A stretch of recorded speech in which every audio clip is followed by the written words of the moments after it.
ओम सजात्म स्वरूप परम गुरु शुद्ध चैतन्य स्वामी ने नमः। श्री उपदेश शुद्ध सार जी में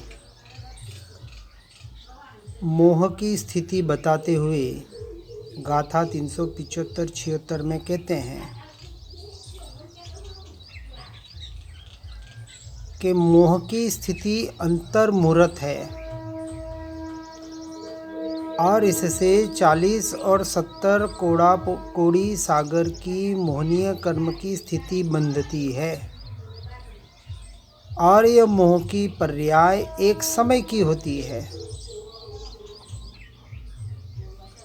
यदि अपने शुद्ध दर्शन शुद्ध ज्ञान स्वभावी आत्मा का मोह है, इसकी इष्टता इसका प्रेम है और इसमें रति होती है, तो 48 मिनट में अर्थात एक मुहूर्त में सारे कर्म क्षय होकर अर्थात 4 घातिया कर्मों का क्षय होकर केवल ज्ञान प्रकट होता है और संसार के जन्म मरण का चक्र छूट जाता है। यदि आत्मस्थिरता हो तो वर्तमान पर्याय को इष्ट हितकारी माना अर्थात स्वभाव के विपरीत पर्याय का आकर्षण मोह रहा और इस वर्तमान पर्याय को इष्ट माना तो अनंतानंत पर्याय को धारण करना पड़ेगा और अनेक पर्यायों में जन्म मरण करना पड़ेगा। इसलिए जब तक पर्याय दृष्टि है तब तक वह जीव बाहर है। इसलिए ज्ञानमयी निशुद्धात्म स्वभाव का मोह अपने इष्ट नीच कारण परमात्मा ध्रुव स्वभाव की प्रियता रुचि लगनी होकर उसमें रति होने से संसार का परिभ्रमण छूट सकता है, अन्यथा कोई उपाय नहीं है। आज दिन तक बाहर के ही उपाय करने में जीव अटक कर भटकता रहा। इसलिए यह सब दृष्टि का विषय और मान्यता का खेल है। सम्यक दर्शन यानी श्रद्धान, आपका वास्तविक श्रद्धान क्या है, कहाँ पर है। इसलिए एक तरफ मुक्ति है और एक तरफ संसार है। निर्णय स्वयं से स्वयं को करना पड़ेगा, कोई करा नहीं सकता।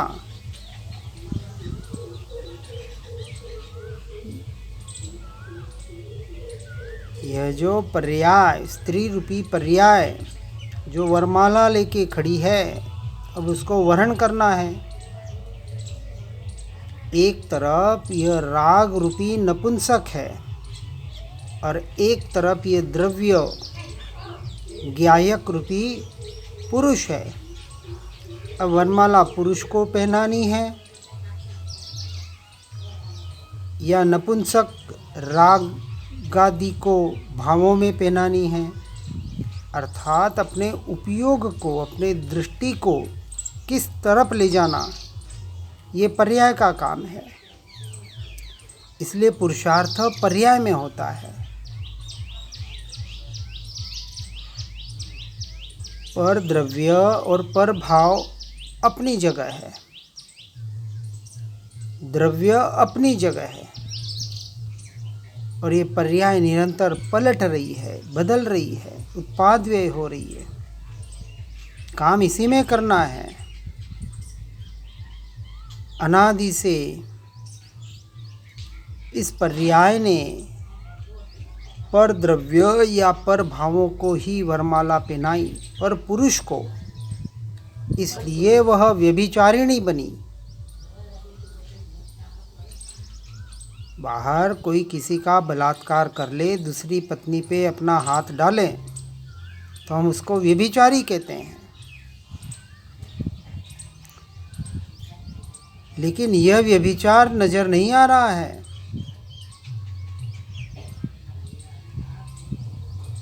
कि अपनी पर्याय जो पर की तरफ जा रही है और व्यभिचारिणी बन रही है, उसको सती बनाना है, उसमें सतीत्व पैदा करना है। इसलिए यह सूक्ष्म विषय है, इसकी गहराई में जाना पड़ेगा, ऐसे वैसे काम नहीं होने वाला। इसलिए सम्यक दर्शन होने पर सबसे पहले दर्शन मोहनीय ही मारा जाता है। ये मान्यता, ये श्रद्धान कि मैं पर का कुछ कर सकता हूँ, पर मैं कुछ कर सकता हूँ।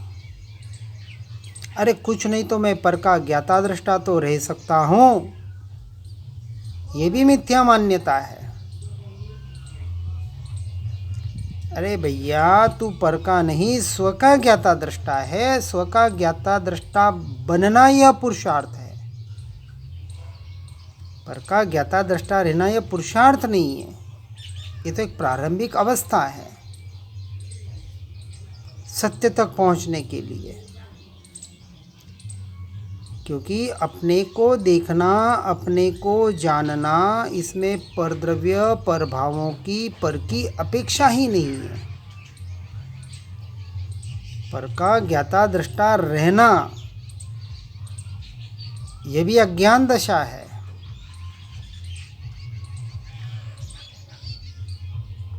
और यह अज्ञान दशा, यह मिथ्यात्व मोहनीय, यह दर्शन मोहनीय एक समय में समाप्त हो सकता है। पुरुषार्थ अनंत समय तक चलता है, लेकिन काम तो एक समय में ही होता है, चाहे सम्यक दर्शन हो, चाहे केवल ज्ञान हो, चाहे मोक्ष हो। एक समय का कार्य मात्र है और कुछ नहीं है। इसलिए शुद्ध निश्चय नय से परद्रव्य तो जीव के है ही नहीं। द्रव्य कर्म, नो कर्म तो कहीं अड़ते ही नहीं, परंतु जो भाव कर्म, मोह राग द्वेष के भाव, यह भी जीव के नहीं, जीव में नहीं, आत्मा में नहीं है। आत्मा से भले होते हों।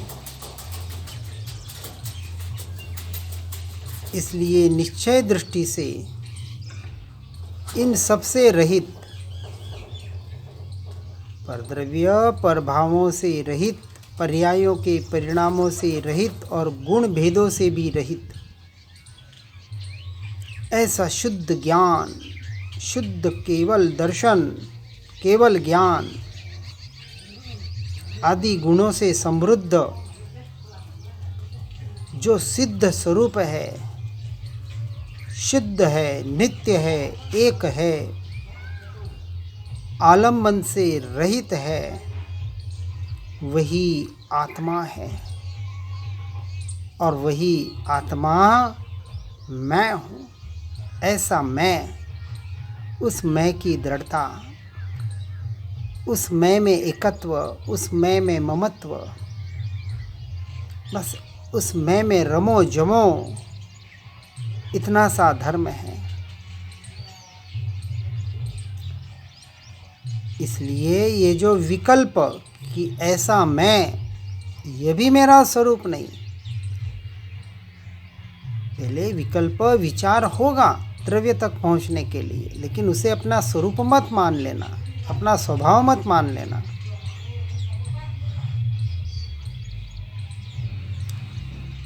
मैं नित्य हूँ, असंख्यात प्रदेशी हूँ, अमूर्त हूँ।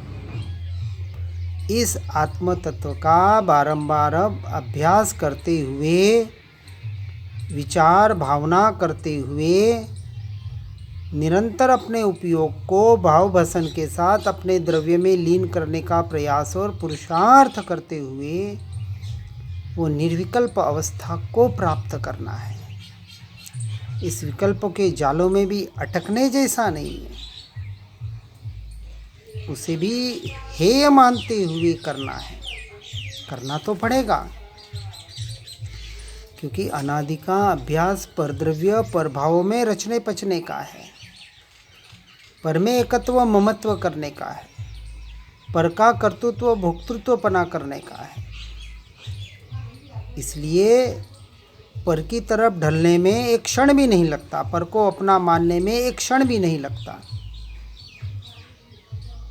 और महापुरुष पुकार पुकार कर कह रहे हैं, हम बार बार सुन रहे हैं, पढ़ रहे हैं, फिर भी अपनी आत्मा में, अपने स्वरूप में, अपने स्वभाव में एकत्व ममत्व नहीं कर पा रहे हैं, अपने स्वभाव के कर्ता भोक्ता नहीं रह पा रहे हैं। इससे बड़ा आश्चर्य क्या होगा। और जो भव्य जीव इस बात को कर लेता है, इसमें सफल हो जाता है, वह संपूर्ण अनंत सुख से संयुक्त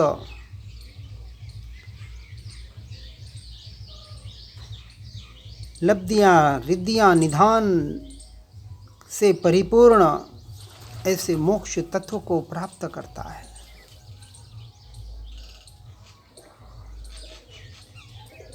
इसलिए जिसको अपनी आत्मा के विषय में विशिष्ट भ्रम है और शरीरादि में आत्मबुद्धि है, वह बहिरात्मा है। मोहमयी निद्रा से उसकी चेतना लुप्त हो रही है, इसलिए वह संसार में परिभ्रमण कर रहा है। जिसे मोक्ष से प्रेम है, मोक्ष मार्ग से प्रेम है, जो निश्चय रत्नत्रयमयी भूति आत्मानुभूति की ओर बढ़ रहा है, उससे यह मोह, यह प्रेम जिसका फल संसार है, उसका नाश हो जाता है। इसलिए पर्याय दृष्टि को छोड़कर एकमात्र आत्मदृष्टि करना ही सार है।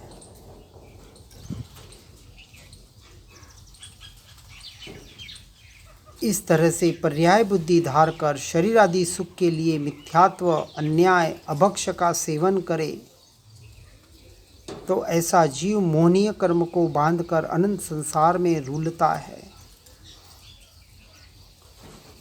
व्यवहार और निश्चय से अन्याय, अनीति, अभक्ष को बराबर समझना।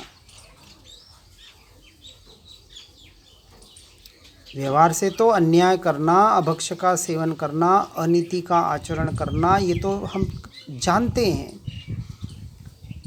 लेकिन निश्चय से अपनी आत्मा का अन्याय,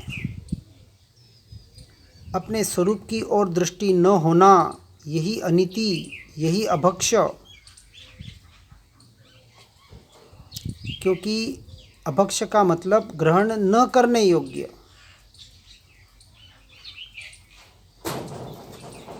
और अपने स्वरूप को ग्रहण करने से बड़ा ग्रहण और है क्या। निश्चय से तो त्यागोपादान शून्यत्व शक्ति वाला, न कुछ ग्रहण करता है न कुछ त्याग करता है, परंतु कथन तो व्यवहार से होगा। इसलिए अपने उपयोग को शरीर, धन, सुख, दुख, शत्रु, मित्रों इन पर न लगाते हुए अपने ध्रुव तत्व पर, अपनी आत्मा पर लगाने का प्रयास और पुरुषार्थ करना, यही एकमात्र साधक की साधना है, यही आराधना है। और ऐसा ही साधक सच्चा साधक है। और जप तप व्रत यम नियम करने वाला साधक सच्चा नहीं है, अभी कच्चा है, जब तक वह आत्मस्थिरता का पुरुषार्थ नहीं करता है। और आत्मस्थिरता के पुरुषार्थ के लिए सब कुछ करता है तो साधक सच्चा है, अब कच्चा नहीं है, पक्का हो गया। हमें पक्का साधक बनना है। ऐसे अक्षय सुख को प्राप्त करने का पुरुषार्थ करना है। और उसका आधार तो एकमात्र सम्यक दर्शन, ज्ञान, चारित्र, तप, इसकी आराधना, जो स्वरूप लीनता रूप अक्षय सुख को प्राप्त कराने वाली है। और जो भव्य जीव अपने स्वभाव की इष्टता से इन 4 आराधनाओं का आराधन करते हैं, कौन से? सम्यक दर्शन, सम्यक ज्ञान, सम्यक चारित्र और सम्यक तप, व्यवहार, निश्चय दोनों को यथार्थ रूप से सुनकर समझकर वह अक्षय सुख को प्राप्त करते हैं और उनकी संसार की वासना, संसार में एकत्व बुद्धि, संसार में आसक्तपना, अटैचमेंट, सब कुछ जड़ मूल से छूट जाता है। छूटना ही चाहिए, ये इसका रिजल्ट है।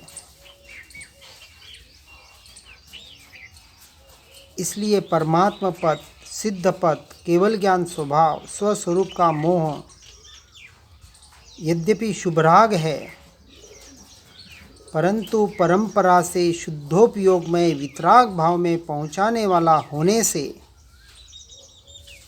परम कल्याणकारी है, परम सुख को देने वाला है। स्वरूप स्वभाव की लीनता ही तो परम सुख है। इससे परम सुख और क्या हो सकता है? जबकि शरीर आदि का राग मोहांध बनाकर, विषय कषायों में उलझाकर, हिंसक कार्यों को कराने वाला बनाकर संसार के दुख रूपी बीजों को ही डालने वाला है।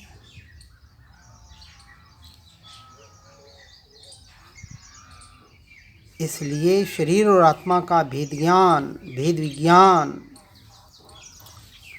यही एकमात्र उसका उपाय है। पर द्रव्य और स्वद्रव्य, परभाव और स्वभाव, परवश और स्ववश, पर समय और स्वसमय, इनकी परिभाषा बराबर समझ लेना। इतना ही समझना है और कुछ नहीं समझना है, और समझकर निर्णय करके इसमें आगे बढ़ना है। अर्थात पर से हटकर स्व में आना है और स्व में ऐसा लीन हो जाए कि पर से छूटना है यह भी भाव खत्म हो जाए, पर से छूट जाए वो पूरा। इसलिए जो मोह मल का क्षय करके, विषयों से विरक्त होकर, मन का निरोध करके स्वभाव में समवस्थित है, वह आत्मा का ध्यान करने वाला अर्थात ध्यान का पात्र है। वही परम सुख को प्राप्त करने का पात्र है, क्योंकि अपनी आत्मा के विचार में निपुण राग रहित जीवों के द्वारा निर्दोष श्रुत ज्ञान से भी आत्मा केवल ज्ञान के समान जाना जाता है। इंद्रियों को अपने विषयों से रोककर आत्म ध्यान का अभ्यास करने वाले निर्विकल्प चित्त ध्याता को आत्मा का वह रूप जो परम सुख, परम शांति, परम आनंदमय रत्नत्रय स्वरूप है, वस्तुतः स्पष्ट प्रतिभासित होता है, साक्षात अनुभव में आता है। और उस अनुभूति के आधार पर वो कहता है अहम ब्रह्मास्मि, मैं स्वयं ब्रह्म स्वरूप हूँ, मैं स्वयं भगवान हूँ, मैं स्वयं परमात्मा स्वरूप हूँ, मैं आत्मा ही परमात्मा हूँ। ये कहने का अधिकार सम्यक दृष्टि को है, अन्य को अधिकार नहीं है। अभी कुछ पढ़ लिया, सुन लिया, जान लिया, अभी सिर्फ श्रद्धांक हुआ है, अनुभव नहीं हुआ है। और यह श्रद्धान पढ़ा सुना है, व्यवहार श्रद्धान है। निश्चय श्रद्धान तो अनुभूति के आधार पर होता है, स्वयं के अनुभूति के आधार पर। इसलिए मैं स्वयं भगवान हूँ ये मानना है, अभी बोलना नहीं है। नहीं तो वाचा ज्ञान हो जाएगा, निश्चयाभासी हो जाएगा।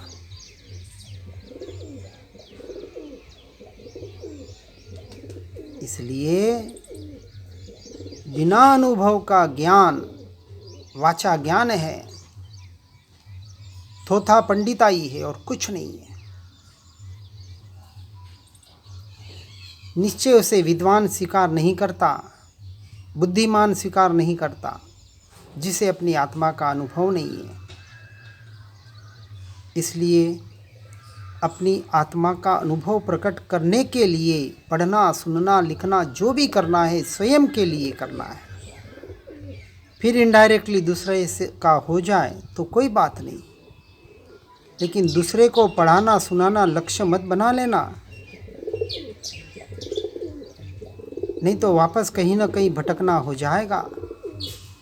भटकने से तो बचना है, बहुत भटक लिए, अब नहीं भटकना, अब भटकने से छूटना है।